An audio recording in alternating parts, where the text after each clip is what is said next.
حضرت موسیٰ علیہ السلام کی کہانی اور سمندر کا واقعہ۔ ساتھیو، حضرت موسیٰ علیہ السلام اللہ کے سب سے پیارے نبیوں میں سے ایک نبی ہیں۔ انہیں کلیم اللہ کے نام سے بھی جانا جاتا ہے، جس کا مطلب ہوتا ہے اللہ سے سیدھے بات کرنے والا۔ یعنی کہ حضرت موسیٰ علیہ السلام میں ایسی کرشمائی طاقت تھی کہ وہ سیدھے اللہ سے بات کیا کرتے تھے۔ حضرت موسیٰ علیہ السلام کی کہانی کا ذکر کئی حدیثوں میں بھی آیا ہے۔ آج ہم کوشش کریں گے کہ آپ کو زیادہ سے زیادہ حضرت موسیٰ علیہ السلام کے بارے میں بتا سکیں۔ حضرت موسیٰ علیہ السلام کی پیدائش۔ ساتھیو، حضرت موسیٰ علیہ السلام کی پیدائش ایک اسرائیلی پریوار میں ہوئی تھی، یعنی وہ ایک اسرائیلی پریوار سے تعلق رکھتے تھے۔ قرآن میں حضرت موسیٰ علیہ السلام کا نام قریب 136 مرتبہ آیا ہے۔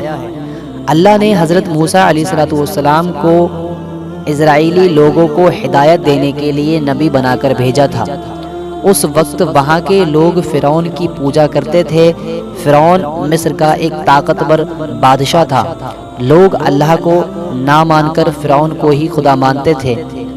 تب اللہ نے لوگوں کی ہدایت کے لیے حضرت موسیٰ علیہ السلام کو وہاں کے لوگوں کے لیے نبی بنا کر بھیجا۔ حضرت موسیٰ علیہ السلام اور فرعون کا سامنا۔ ساتھیو، حضرت موسیٰ علیہ السلام لوگوں کو ہدایت دیتے کہ اللہ ہی سب سے بڑا ہے، اسی کی عبادت کرنا ہے، اسی سے دعا کرنی ہے۔ حضرت موسیٰ علیہ السلام حضرت ابراہیم علیہ السلام کے ونش سے تھے۔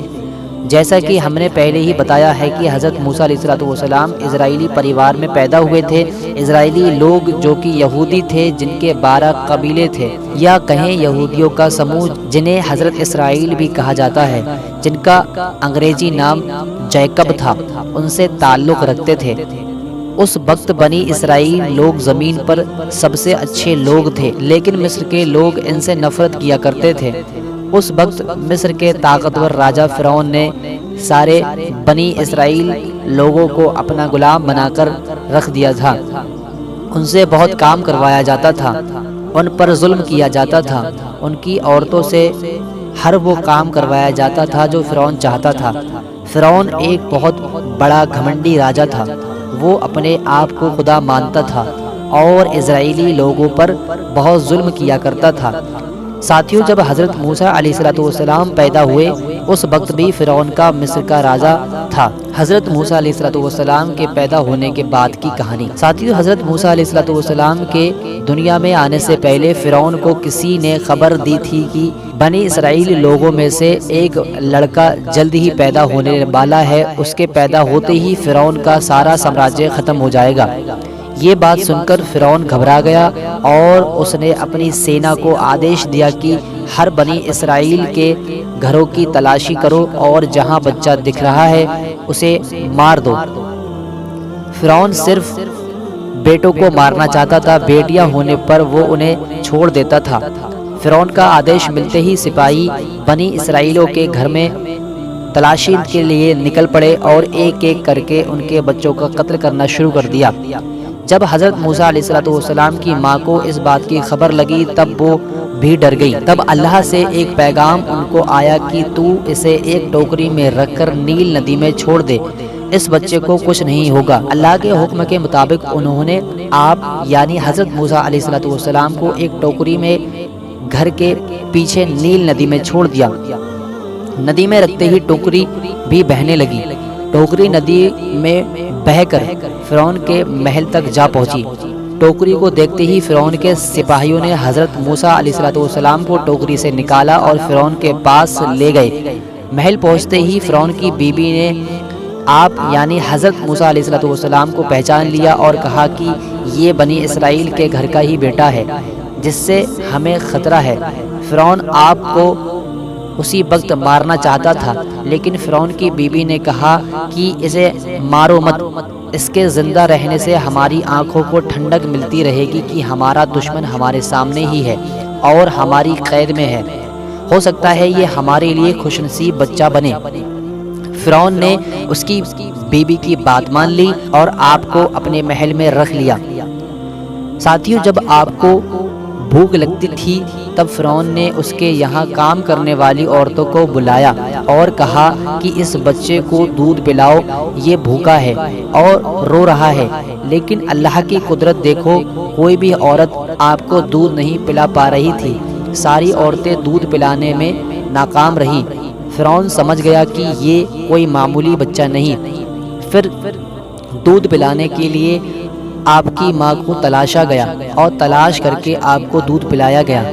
ایک حدیث کے مطابق آپ یعنی حضرت موسیٰ علیہ السلام فرعون کے محل میں ہی بڑے ہوئے، یہاں تک کہ 18 سال کے جوان بھی اسی محل میں ہوئے۔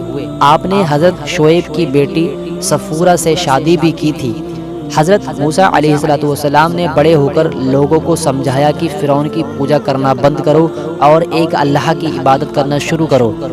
ایک حد تک لوگ ان کی بات مان بھی گئے تھے۔ اسی دوران مصر میں بھینکر اکال پڑ گیا، لوگ بیماریوں میں مبتلا ہونے لگے۔ سارے لوگ حضرت موسیٰ علیہ السلام کے پاس پہنچے اور کہا کہ ہم آپ کے کہنے پر چلیں گے، اور وعدہ کیا کہ وہ ایک اللہ کی عبادت کیا کریں گے۔ جب لوگ بیماری سے ٹھیک ہونا شروع ہو گئے اور حالت پہلے جیسے ہونے لگی، تب لوگ فرعون کے ڈر سے واپس انہی کی پوجا کرنے میں لگ گئے۔ اسی دوران فرعون کے ظلم سے لوگوں کی نجات دلوانے کے لیے حضرت موسیٰ علیہ السلام نے فرعون کو چیتاونی دی اور کہا کہ وہ لوگوں پر ظلم کرنا چھوڑ دے اور لوگوں کو غلامی سے آزاد کر دے۔ لیکن گھمنڈی فرعون کو اس بات کا کوئی اثر نہیں ہوا۔ ساتھیوں، حضرت موسیٰ علیہ السلام نے بنی اسرائیلی لوگوں کو اکٹھا کیا اور فلسطین کے لیے روانہ ہو گئے، کیونکہ وہ سبھی اسرائیلی لوگوں کو فرعون کے ظلم سے نجات دلوانا چاہتے تھے۔ جب فرعون کو آپ کے فلسطین جانے کا پتہ چلا، تب وہ ایک وشال سینا کے ساتھ آپ کا پیچھا کرنے ساتھ میں چل پڑا۔ جب حضرت موسیٰ علیہ السلام بنی اسرائیل کے لوگوں کے ساتھ لال ساگر تک پہنچے، تب ان کے پیچھے فرعون کی بڑی سینا بھی وہاں پہنچ چکی تھی، جو آپ کو مارنے کو تیار کھڑی تھی، اور آپ کے آگے گہرا سمندر تھا۔ بنی اسرائیل کے لوگوں نے مان لیا تھا کہ اب فرعون انہیں مار دے گا۔ اتنے میں حضرت موسیٰ علیہ السلام نے اپنی چھڑی سے سمندر کے پار پانی پر مارا، تبھی آپ کے سامنے سمندر میں ایک سوکھا راستہ بن گیا اور سمندر کا پانی الگ الگ ہو گیا اور بیچ میں سوکھا راستہ بن گیا۔ حضرت موسیٰ علیہ السلام اور بنی اسرائیل کے لوگوں نے راستے پر چلنا شروع کیا۔ فرعون بھی اسی راستے پر اپنی سینا کو لے کر آگے بڑھنے لگا۔ تبھی اچانک سے راستہ بند ہو گیا اور فرعون اور اس کی سینا سمندر میں ڈوب گئی۔ تو ساتھیوں، یہ تھا حضرت موسیٰ علیہ السلام اور فرعون کا واقعہ جو ہم نے آپ کو اس ویڈیو میں بتایا۔ امید ہے آپ کو یہ ویڈیو پسند آئی ہوگی۔ اگر آپ کو یہ ویڈیو پسند آئی ہو تو اس ویڈیو کو لائک کریں اور ہمارے چینل کو سبسکرائب کریں۔ تو ملتے ہیں اگلی ویڈیو میں، تب تک کے لیے خدا حافظ۔